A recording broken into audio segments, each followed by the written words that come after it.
జాతీయ రహదారుల వెంబడి మద్యం అమ్మకాలపై సుప్రీంకోర్టు ఆగ్రహం వ్యక్తం చేసింది. జాతీయ రహదారుల పక్కన మద్యం విక్రయాలను నిలిపేయాలని రాష్ట్రాలకు ఆదేశించింది.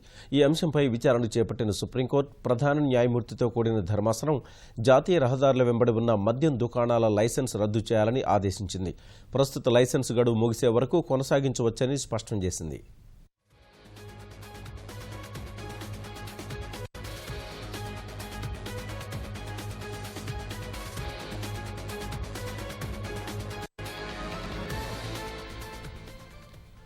జాతీయ రహదారుల వెంబడి మద్యం అమ్మకాలపై సుప్రీంకోర్టు ఆగ్రహం వ్యక్తం చేసింది. జాతీయ రహదారుల పక్కన మద్యం విక్రయాలను నిలిపేయాలని రాష్ట్రాలకు ఆదేశించింది. ఈ అంశంపై విచారణ చేపట్టిన సుప్రీంకోర్టు ప్రధాన న్యాయమూర్తితో కూడిన ధర్మాసనం జాతీయ రహదారుల వెంబడి ఉన్న మద్యం దుకాణాల లైసెన్స్ రద్దు చేయాలని ఆదేశించింది.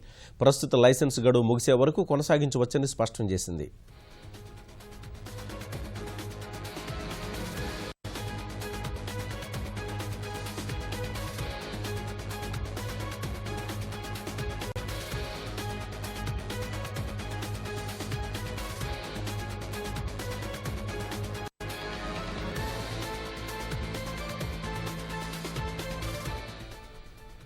జాతీయ రహదారుల వెంబడి మద్యం అమ్మకాలపై సుప్రీంకోర్టు ఆగ్రహం వ్యక్తం చేసింది. జాతీయ రహదారుల పక్కన మద్యం విక్రయాలు నిలిపేయాలని రాష్ట్రాలను ఆదేశించింది.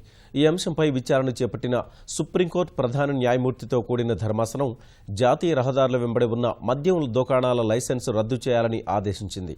ప్రస్తుత లైసెన్స్ గడువు ముగిసే వరకు కొనసాగించవచ్చని స్పష్టం చేసింది.